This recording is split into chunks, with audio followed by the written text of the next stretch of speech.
Oi, tudo bom? Mais uma vez nós continuamos com mais um estudo no livro de Marcos, capítulo 15, né? Jesus perante Pilatos. Aqui a gente vai ver no capítulo 15, no início do capítulo, o julgamento de Jesus, né? Sendo interrogado agora pela manhã por Pilatos. Quem era Pilatos? Um governador romano, ele também era romano, que governava ali na extremidade da Judeia, né? Naquelas regiões ali. Era o lugar onde ele governava. E perante a festa, nós já falamos sobre isso, se aproximava assim a festa da Páscoa. A ocasião da festa, todos os governadores, todos os líderes religiosos e pessoas de vários lugares desciam para Jerusalém, subia para Jerusalém, melhor dizendo, por ocasião da festa.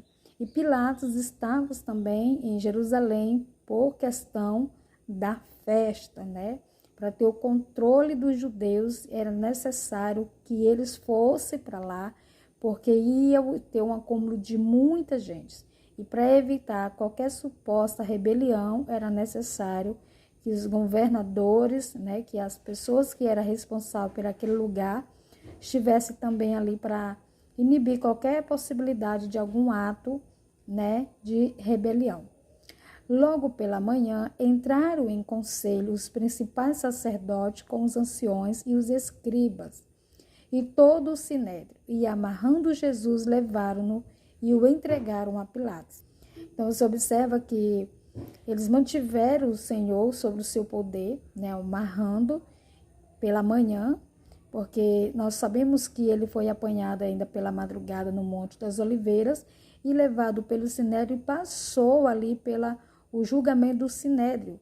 E mais, só que pela manhã eles levaram a Pilatos, porque os judeus eles não poderiam acusar e sentenciar Jesus à morte. Então eles enviaram para que Roma pudesse o fazer, porque ele sim poderia. Não estava sobre as lideranças dos judeus, né, o sinédrio, qualquer julgamento ou sentença desse nível. Eles não poderiam, foi tirado dele essa autoridade. Então, só quem poderia sentenciar a cruz era o governo romano. E foi exatamente isso que eles fizeram. Eles julgaram, condenaram ele como réu e o enviaram para que Pilatos só o sentenciasse a pena máxima, né? Que é a crucificação. Versículo 2. Pilatos o interrogou: És tu o rei dos judeus? E respondeu Jesus: Tu o dizes. Então os principais sacerdotes o acusaram de muitas coisas. É bom lembrar que todas as vezes que Jesus falava que ele era rei dos judeus, ele não se falava em um rei político humano, mas foi essa acusação, para pesar na acusação de Jesus, para pesar na sentença de Jesus, foi isso que levaram para Pilatos, porque questões religiosas não chamaria muita atenção a Pilatos. Questões religiosas era tratado entre eles, né? A questão de Pilatos era uma questão política, então deveria ter sido uma acusação séria no ramo político. E é por isso que eles levaram para Pilatos essa acusação, que ele estava se fazendo rei, era se preparando talvez para uma suposta rebelião contra os romanos. Então os principais sacerdotes o acusaram de muitas coisas e tornou Pilatos a interrogá-lo, e nada respondeu. Vê quantas acusações te fazem?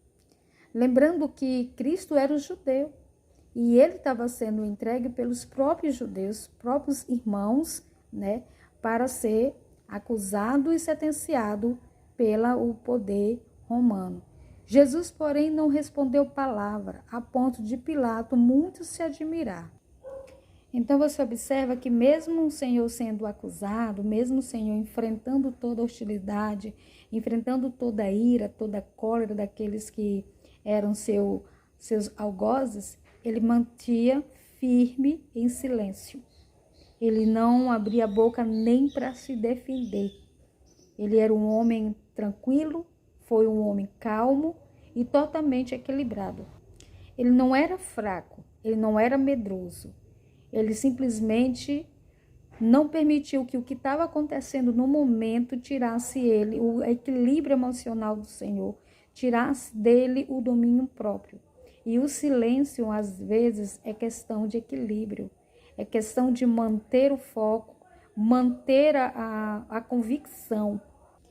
Versículo 6. Ora, por ocasião da festa, era costume soltar ao povo um dos presos qualquer que eles pedissem. Soltar um preso na questão, no momento da festa, em tempo da festa da Páscoa, era um costume romano. Isso não era uma lei que era estabelecido na lei de Deus e nem na lei do templo, né?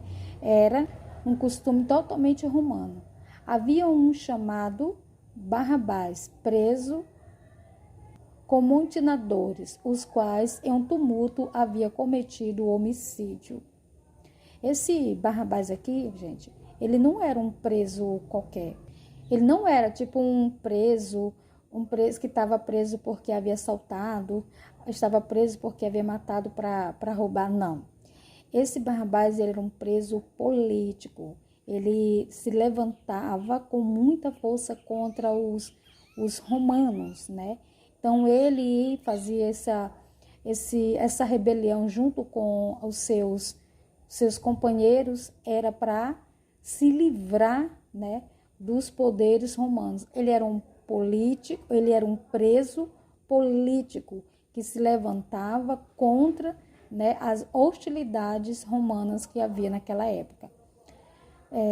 Vindo multidão, começou a pedir-lhes que eles fizessem como de costume. E Pilatos lhe respondeu, dizendo: queres que eu vos solte o rei dos judeus? Pois eles bem percebia que por inveja os principais sacerdotes lhe haviam entregado. Então, que você observa que Pilatos, mesmo ele sendo um político romano, mesmo ele sendo um governador romano e que não fazia parte nenhuma com a linhagem dos judeus e nem fazia parte nenhum do que estava acontecendo, com seu jeito mesmo hostil, ele percebeu que tudo aquilo que estava acontecendo com Jesus era porque eles estavam o quê? Que eles estavam com inveja, né? Os principais sacerdotes, os anciões, os líderes religiosos, aqueles que governavam ali, que se achavam governantes acima de tudo do templo, eles estavam com inveja. Pilatos percebeu que aquilo tudo era uma farsa, que aquele julgamento, que aquelas acusações, que tudo que vinham contra o Senhor era uma farsa, porque o Senhor, ele adquiriu algo que eles nunca conseguiram, formar pessoas, multidões ao seu redor para lhe ouvir, porque diferente dele, Jesus pregava a verdade, conduzia as pessoas no caminho da verdade sem interesse nenhum. O único interesse de Jesus era levar de volta as pessoas à presença do Senhor. Então, agora mesmo eu vou fazer a parte 2 desse vídeo, porque senão vai ficar muito extenso. Mas até aqui eu quero vos afirmar que tudo que os sacerdotes, tudo que os líderes fizeram foi só cumprir aquilo que já tinha sido escrito e determinado para que o Senhor passasse. Tudo que o Senhor passou, tudo foi um propósito de Deus para as nossas vidas. Tudo foi um propósito de Deus para nos dar a salvação. Amém? Que Deus nos abençoe.